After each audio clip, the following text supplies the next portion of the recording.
ಎಲ್ಲಿಗೂ ನಮಸ್ಕಾರ. ಪ್ರಿಮಂದು TV Kannada YouTube ಚಾನಲ್ಗೆ ನಿಮ್ಮೆಲ್ಲರಿಗೂ ಕೂಡ ಸ್ವಾಗತವನ್ನು ಕೋರ್ತಾ, ಸ್ನೇಹಿತರೆ, ಇವತ್ತಿನ ವಿಡಿಯೋದಲ್ಲಿ 10ನೇ ತರಗತಿಯ ಸಮಾಜ ವಿಜ್ಞಾನಕ್ಕೆ ಸಂಬಂಧಪಟ್ಟ ಹಾಗೆ ಭೂಗೋಳಶಾಸ್ತ್ರದಲ್ಲಿ ಬರುವಂತಹ ಭಾರತದ ಮೇಲ್ಮೈ ಲಕ್ಷಣಗಳು, ಈ ಪಾಠದಲ್ಲಿ ಬರುವಂತಹ ಪ್ರಮುಖ MCQ ಪ್ರಶ್ನೋತ್ತರಗಳನ್ನು ಇವತ್ತಿನ ವಿಡಿಯೋದಲ್ಲಿ ನಾನು ನಿಮಗೆ ತಿಳಿಸ್ಕೊಡ್ತಾ ಇದ್ದೀನಿ. ಖಂಡಿತವಾಗ್ಲೂ ಕೂಡ ಮುಂದೆ ಬರುವಂತಹ ಎಲ್ಲ TET ಪರೀಕ್ಷೆಗಳಾಗಿರಬಹುದು, GPSTR, HSTR ಎಲ್ಲ ಪರೀಕ್ಷೆಗಳಿಗೂ ಕೂಡ ಇದು ಅನುಕೂಲ ಆಗುತ್ತೆ. ಹಾಗಾಗಿ ಈ ವಿಡಿಯೋನ ಎಲ್ಲೂ ಕೂಡ ಸ್ಕಿಪ್ ಮಾಡದೆ ಕಂಪ್ಲೀಟ್ ಆಗಿ ನೋಡಿ ಅಂತ ಹೇಳ್ತಾ, ಸೊ ಬನ್ನಿ, ಜಾಸ್ತಿ ತಡ ಮಾಡೋದು ಬೇಡ. ಇವತ್ತಿನ ವಿಡಿಯೋದ ಮೊದಲನೇ ಪ್ರಶ್ನೆ ಏನಿದೆ ಅಂತ ನೋಡ್ಕೊಂಬರೋಣ. ಸ್ನೇಹಿತರೆ, ಮೊದಲನೇ ಪ್ರಶ್ನೆ ನೋಡಿ. ಇಲ್ಲಿ ಪ್ರಪಂಚದ ಅತ್ಯುನ್ನತ ಶಿಖರ ಮೌಂಟ್ ಎವರೆಸ್ಟ್, ಭಾರತದ ಅತ್ಯುನ್ನತ ಶಿಖರ ಡ್ಯಾಶ್ ಅಂತ ಕೇಳಿದ್ದಾರೆ. ಸೊ ಇಲ್ಲಿ ನಾನು ಡೈರೆಕ್ಟಾಗಿ ಆನ್ಸರ್ ಹೇಳಿಬಿಡ್ತೀನಿ. ಪ್ರಪಂಚದಲ್ಲಿ ಮೌಂಟ್ ಎವರೆಸ್ಟ್ ಅತ್ಯುನ್ನತ ಶಿಖರ ಅಂತ ಬಂದಾಗ, ಇನ್ನು ಭಾರತದಲ್ಲಿ K2 ಅಂತಂದರೆ ಗಾಡ್ವಿನ್ ಆಸ್ಟಿನ್ ಅಂತ ಏನು ಹೇಳ್ತೀವಲ್ಲ, ಇದಕ್ಕೆ K2 ಪರ್ವತ ಅಂತಲೂ ಕೂಡ ಹೇಳ್ತೀವಿ. ಆಪ್ಷನ್ ಬಿ K2 ಅನ್ನೋದು ಸರಿಯಾದ ಉತ್ತರ ಆಗಿರುತ್ತೆ. ಎರಡನೇ ಪ್ರಶ್ನೆ, ಹಿಮಾಲಯದ ಗಿರಿಧಾಮಗಳ ಸರಿಯಾದ ಗುಂಪು ಅಂತಂದರೆ ಒಳ ಹಿಮಾಲಯ ಅಂತ ಏನು ಹೇಳ್ತೀವಲ್ಲ, ಇಲ್ಲಿ ಇರುವಂತಹ ಗಿರಿಧಾಮಗಳ ಗುಂಪು ಯಾವುದು ಅಂತ ಕೇಳಿದ್ದಾರೆ.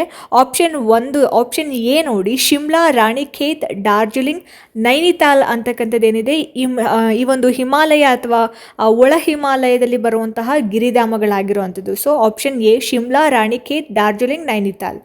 ನೆಕ್ಸ್ಟು ಮೂರನೇ ಪ್ರಶ್ನೆ, ಡೂನ್ಸ್ ಎಂದರೆ ಡ್ಯಾಶ್ ಅಂತ ಕೇಳಿದ್ದಾರೆ. ಡೂನ್ಸ್ ಅಂತಂದರೆ ಏನು ಅಂತ ಹೇಳಿಬಿಟ್ಟು. ಆಪ್ಷನ್ ಡಿ ನೋಡಿಲಿ, ಹಿಮಾಲಯದ ಸಮತಟ್ಟಾದ ತಳವುಳ್ಳ ಕಣಿವೆಗಳು, ಇದಕ್ಕೆ ನಾವೆಂತ ಹೇಳಿ ಕರಿತೀವಿ, ಡೂನ್ಸ್ ಅಂತ ಹೇಳಿ ಕರಿತೀವಿ. ಹಿಮಾಲಯದ ಸಮತಟ್ಟಾದ ತಳವುಳ್ಳ ಕಣಿವೆಗಳನ್ನು ಡೂನ್ಸ್ ಅಂತ ಹೇಳಿ ಕರಿತೀವಿ. ನಾಲ್ಕನೇ ಪ್ರಶ್ನೆ, ಹಿಮಾಲಯದ ಅತ್ಯಂತ ಎತ್ತರವಾದ ಪರ್ವತ ಶ್ರೇಣಿ ಹಿಮಾದ್ರಿ. ಸೊ ಹಿಮಾಲಯದ ಪಾದ ಬೆಟ್ಟಗಳು ಯಾವುದು ಅಂತ ಕೇಳಿದ್ದಾರೆ. ಸೊ ಹಿಮಾಲಯದಲ್ಲಿ ಕಂಡುಬರುವಂತಹ ಅತ್ಯಂತ ಎತ್ತರದ ಪರ್ವತ ಶ್ರೇಣಿ ಹಿಮಾದ್ರಿ. ಸೊ ಅವ್ರು ಆನ್ಸರ್ ಕೊಟ್ಟಿದ್ದಾರೆ. ಸೊ ಹಿಮಾಲಯದ ಪಾದ ಬೆಟ್ಟಗಳು ಯಾವುದು ಅಂತ ಪ್ರಶ್ನೆ ಇರುವಂಥದ್ದು. ಸೊ ನೋಡಿಲಿ, ಆಪ್ಷನ್ ಎ ಶಿವಾಲಿಕ್ ಬೆಟ್ಟಗಳು ಅಥವಾ ಶಿವಾಲಿಕ್ ಬೆಟ್ಟಗಳು ಅನ್ನೋದು ಇದಕ್ಕೆ ಸರಿಯಾಗಿರುವಂತಹ ಉತ್ತರ. ಹಿಮಾಲಯದ ಪಾದ ಬೆಟ್ಟಗಳು ಅಂತ ಬಂದಾಗ ಶಿವಾಲಿಕ್ ಬೆಟ್ಟಗಳು ಇದಕ್ಕೆ ಆನ್ಸರ್ ಆಗುತ್ತೆ. ಇನ್ನು ಐದನೇ ಪ್ರಶ್ನೆ, ಉತ್ತರ ಮೈದಾನಗಳು ನಿರ್ಮಾಣಗೊಂಡಿರುವುದು ಡ್ಯಾಶ್ ಅಂತ ಕೇಳಿದ್ದಾರೆ. ಯಾವುದರಿಂದ ಈ ಒಂದು ಉತ್ತರ ಮೈದಾನಗಳು ರಚನೆಗೊಂಡಿವೆ ಅಥವಾ ನಿರ್ಮಾಣವಾಗಿದೆ ಅಂತಕ್ಕಂಥದ್ದು. ಆಪ್ಷನ್ ಸಿ ನದಿಗಳ ಸಂಚಯನದಿಂದ ಈ ಒಂದು ಉತ್ತರ ಮೈದಾನಗಳು ಏನಾಗಿದೆ, ನಿರ್ಮಾಣ ಆಗಿರುವಂಥದ್ದು. ಆಪ್ಷನ್ ಸಿ ಇಲ್ಲಿ ಸರಿಯಾದ ಉತ್ತರ ಆಗಿರುತ್ತೆ. ಆರನೇ ಪ್ರಶ್ನೆ, ದಕ್ಷಿಣ ಭಾರತದ ಅತ್ಯುನ್ನತ ಶಿಖರ ಡ್ಯಾಶ್ ಅಂತ ಕೇಳಿದ್ದಾರೆ. ದಕ್ಷಿಣ ಭಾರತದಲ್ಲಿ ಕಂಡುಬರುವಂತಹ ಅತ್ಯುನ್ನತ ಅಥವಾ ಅತ್ಯಂತ ಎತ್ತರದ ಶಿಖರ ಯಾವುದು ಅಂತ. ಸೊ ಆಪ್ಷನ್ ಎ ಆನೈಮುಡಿ ಅಥವಾ ಆನೈಮುಡಿ ಅನ್ನೋದು ಸರಿಯಾಗಿರುವಂತಹ ಆನ್ಸರ್ ಆಗಿರುತ್ತೆ. ಏಳನೇ ಪ್ರಶ್ನೆ, ಅರಾವಳಿ ಪರ್ವತ ಶ್ರೇಣಿಯ ಅತ್ಯುನ್ನತ ಶಿಖರ ಯಾವುದು ಅಂತ ಕೇಳಿದ್ದಾರೆ. ಸೊ ದಕ್ಷಿಣ ಭಾರತ ಅಂತ ಬಂದಾಗ ಆನೈಮುಡಿ ಬರುತ್ತೆ. ಅರಾವಳಿ ಪರ್ವತ ಶ್ರೇಣಿಯ ಅತ್ಯುನ್ನತ ಶಿಖರ ಅಂತ ಬಂದಾಗ ಆಪ್ಷನ್ ಡಿ ಗುರು ಶಿಖರ ಅನ್ನೋದು ಅರಾವಳಿ ಪರ್ವತ ಶ್ರೇಣಿಯಲ್ಲಿ ಕಂಡು ಬರುವಂತಹ ಅತ್ಯುನ್ನತ ಶಿಖರ ಅಂತ ಹೇಳ್ಬೋದು. ಇನ್ನು ಎಂಟನೇ ಪ್ರಶ್ನೆ, ಪಶ್ಚಿಮ ಘಟ್ಟಗಳಲ್ಲಿ ಅತಿ ಎತ್ತರದ ಶಿಖರ ಆನೈಮುಡಿ, ಪೂರ್ವ ಘಟ್ಟಗಳಲ್ಲಿ ಅತಿ ಎತ್ತರದ ಶಿಖರ ಡ್ಯಾಶ್ ಅಂತ ಕೇಳಿದ್ದಾರೆ. ಸೊ ಪೂರ್ವ ಘಟ್ಟಗಳಲ್ಲಿ ಅಂತ ಬಂದಾಗ ಆರ್ಮಕೊಂಡ ಅನ್ನೋದು ಸರಿಯಾಗಿರುವಂತಹ ಉತ್ತರ ಆಗಿರುತ್ತೆ. ಒಂಬತ್ತನೇ ಪ್ರಶ್ನೆ, ಪೂರ್ವ ಘಟ್ಟಗಳು ಪಶ್ಚಿಮ ಘಟ್ಟಗಳನ್ನು ಬೆಟ್ಟಗಳಲ್ಲಿ ಡ್ಯಾಶ್ ಬೆಟ್ಟಗಳಲ್ಲಿ ಸಂಧಿಸುತ್ತವೆ ಅಂತಂದರೆ ಪೂರ್ವ ಘಟ್ಟಗಳು ಪಶ್ಚಿಮ ಘಟ್ಟಗಳನ್ನು ಯಾವ ಬೆಟ್ಟಗಳಲ್ಲಿ ಸಂಧಿಸುತ್ತೆ ಅಂತ ಅಂದಾಗ ನೀಲಗಿರಿ ಬೆಟ್ಟಗಳಲ್ಲಿ ಪೂರ್ವ ಘಟ್ಟಗಳು ಪಶ್ಚಿಮ ಘಟ್ಟಗಳನ್ನು ಸಂಧಿಸೋ ಅಂಥದ್ದು. ಸೊ ಹಾಗಾಗಿ ಆಪ್ಷನ್ ಡಿ ಇಲ್ಲಿ ಸರಿಯಾದ ಉತ್ತರ ಆಗಿರುತ್ತೆ. ಇನ್ನು ಹತ್ತನೇ ಪ್ರಶ್ನೆ, ಗೊಂಡ್ವಾನ ಕಾಲಕ್ಕೆ ಸೇರಿದ್ದು ಪುರಾತನ ಶಿಲೆಗಳಿಂದ ರಚಿತವಾದ ಭಾರತದ ಭೌಗೋಳಿಕ ವಿಭಾಗವಿದು ಅಂತ ಕೇಳಿದ್ದಾರೆ. ಆಪ್ಷನ್ ಸಿ ಪರ್ಯಾಯ ದ್ವೀಪದ ಪ್ರಸ್ಥಭೂಮಿ ಅನ್ನೋದು ಸರಿಯಾಗಿರುವಂತಹ ಉತ್ತರ ಆಗಿರುತ್ತೆ. ಆಪ್ಷನ್ ಸಿ ಇಲ್ಲಿ ರೈಟ್ ಆನ್ಸರ್. ಹನ್ನೊಂದನೇ ಪ್ರಶ್ನೆ, ಪಶ್ಚಿಮ ಕರಾವಳಿಯ ಉತ್ತರ ಭಾಗವನ್ನು ಕೊಂಕಣ ತೀರ ಅಂತ ಹೇಳಿ ಕರಿತೀವಿ. ಪೂರ್ವ ಕರಾವಳಿಯ ದಕ್ಷಿಣ ಭಾಗವನ್ನು ಏನಂತ ಹೇಳಿ ಕರಿತೀವಿ ಅಂತ ಕೇಳಿದ್ದಾರೆ ಪ್ರಶ್ನೆ. Option A B C D 4 ಆಯ್ಕೆಗಳಲ್ಲಿ ಆಪ್ಷನ್ ಬಿ ಏನಿದೆ ಕೋರಮಂಡಲ ತೀರ ಅನ್ನೋದು ಸರಿಯಾದ ಉತ್ತರ ಆಗಿರುತ್ತೆ. 12ನೇ ಪ್ರಶ್ನೆ, ಪೂರ್ವ ಕರಾವಳಿಯ ಉತ್ತರ ಭಾಗ ಉತ್ತರ ಸರ್ಕಾರ್ ತೀರ ಅಂತ, ಇನ್ನು ದಕ್ಷಿಣ ಭಾಗವನ್ನು ಏನಂತ ಹೇಳಿ ಕರಿತೀವಿ. ಆಪ್ಷನ್ ಸಿ ಮಲಬಾರ್ ತೀರ ಅಂತ ಹೇಳಿ ಕರಿತೀವಿ. ಮಲಬಾರ್ ತೀರ ಅಂತ ಹೇಳಿಬಿಟ್ಟು ದಕ್ಷಿಣ ಭಾಗವನ್ನು ಕರೆಯೋ ಅಂಥದ್ದು. ನೆಕ್ಸ್ಟು ಇನ್ನು 13ನೇ ಪ್ರಶ್ನೆ, ಪೂರ್ವ ಕರಾವಳಿಯಲ್ಲಿರುವ ಲಗೂನ್ ಸರೋವರಗಳಿಗೆ ಉದಾಹರಣೆಗಳೆಂದರೆ ಡ್ಯಾಶ್ ಅಂತ ಕೇಳಿದ್ದಾರೆ. ಸೊ ಲಗೂನ್ ಅಂತ ಅಂದರೆ ಉಪ್ಪು ನೀರಿನ ಸರೋವರಗಳಿಗೆ ನಾವು ಲಗೂನ್ ಅಂತ ಹೇಳಿ ಕರಿತೀವಿ. ಸೊ ಯಾವುದು ಪೂರ್ವ ಕರಾವಳಿಯಲ್ಲಿ ಇರ್ತಕ್ಕಂತಹ ಉಪ್ಪು ನೀರಿನ ಸರೋವರ ಅಂತ ಅಂದಾಗ ಆಪ್ಷನ್ ಬಿ ಚಿಲ್ಕಾ ಮತ್ತು ಪುಲಿಕಾಟ್ ಅನ್ನೋದು ಸರಿಯಾಗಿರುವಂತಹ ಉತ್ತರ ಆಗಿರುತ್ತೆ. 14ನೇ ಪ್ರಶ್ನೆ, ಬಂಗಾಳಕೊಲ್ಲಿ, ಅಂಡಮಾನ್ ಮತ್ತು ನಿಕೋಬಾರ್ ದ್ವೀಪಗಳು ಅರಬ್ಬಿ ಸಮುದ್ರ ಡ್ಯಾಶ್ ಅಂತ ಕೇಳಿದ್ದಾರೆ. ಸೊ ಅರಬ್ಬಿ ಸಮುದ್ರ ಅಂತ ಬಂದಾಗ ಲಕ್ಷದ್ವೀಪ ಅರಬ್ಬಿ ಸಮುದ್ರದಲ್ಲಿ ಇರೋವಂಥದ್ದು. ಇನ್ನು 15ನೇ ಪ್ರಶ್ನೆ, ಭಾರತದ ಕರಾವಳಿ ಮೈದಾನಗಳು ವಿದೇಶಿ ವ್ಯಾಪಾರ ಅಭಿವೃದ್ಧಿಗೆ ಪೂರಕವಾಗಿವೆ ಹೇಗೆಂದರೆ ಡ್ಯಾಶ್ ಅಂತ ಕೇಳಿದ್ದಾರೆ.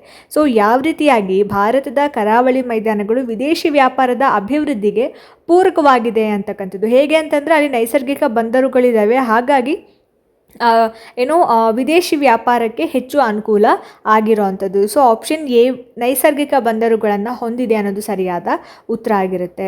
ನೆಕ್ಸ್ಟು 16ನೇ ಪ್ರಶ್ನೆ, ಭಾರತದ ಕರಾವಳಿಯು ಪ್ರವಾಸೋದ್ಯಮ ಅಭಿವೃದ್ಧಿಗೆ ನೆರವಾಗುತ್ತದೆ ಹೇಗೆಂದರೆ ಅಂತ ಕೇಳಿದ್ದಾರೆ. ಸೊ ಭಾರತದ ಕರಾವಳಿ ಏನಿದೆ ಈ ಟೂರಿಸ್ಟ್ ಅಥವಾ ಪ್ರವಾಸೋದ್ಯಮದ ಅಭಿವೃದ್ಧಿಗೆ ಯಾವ ರೀತಿಯಾಗಿ ನೆರವಾಗುತ್ತೆ, ಸಹಾಯಕ ಆಗುತ್ತೆ ಅಂತಕ್ಕಂಥದ್ದು. ಹೇಗೆ ಅಂತಂದರೆ ಆಪ್ಷನ್ ಸಿ ನೌಕಾಯಾನ ಸೌಲಭ್ಯ ಮತ್ತು ಆಕರ್ಷಕ ಬೀಚ್ಗಳಿಂದ ಕೂಡಿರೋದೇ ಇದರ ಒಂದು ಪ್ಲಸ್ ಪಾಯಿಂಟ್. ಹಾಗಾಗಿ ಕರಾವಳಿ ಪ್ರವಾಸೋದ್ಯಮದ ಅಭಿವೃದ್ಧಿಗೆ ಹೆಚ್ಚಿನ ಮಟ್ಟದ ನೆರವನ್ನು ನೀಡ್ತಾ ಇರೋವಂಥದ್ದು.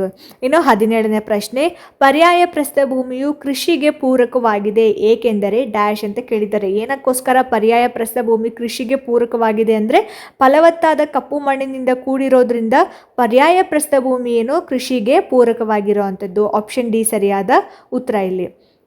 ಮುಂದಿನ ಪ್ರಶ್ನೆ 18ನೇ ಪ್ರಶ್ನೆ, ಪೂರ್ವಘಟ್ಟಗಳು ನಿರಂತರವಾಗಿಲ್ಲ ಏಕೆಂದರೆ ಡ್ಯಾಶ್ ಅಂತ ಕೇಳಿದ್ದಾರೆ. ಯಾಕೆ ಅಂತ ಅಂದರೆ ಪೂರ್ವಕ್ಕೆ ಹರಿಯುವಂತಹ ನದಿ ಕಣಿವೆಗಳಿಂದ ಪ್ರತ್ಯೇಕಗೊಂಡಿರೋದ್ರಿಂದ ಪೂರ್ವಘಟ್ಟಗಳು ನಿರಂತರವಾಗಿಲ್ಲ ಅಂತ. ಸೊ ಆಪ್ಷನ್ ಸಿ ಇಲ್ಲಿ ಸರಿಯಾಗಿರುವಂತಹ ಉತ್ತರ ಆಗಿರುತ್ತೆ. Option C.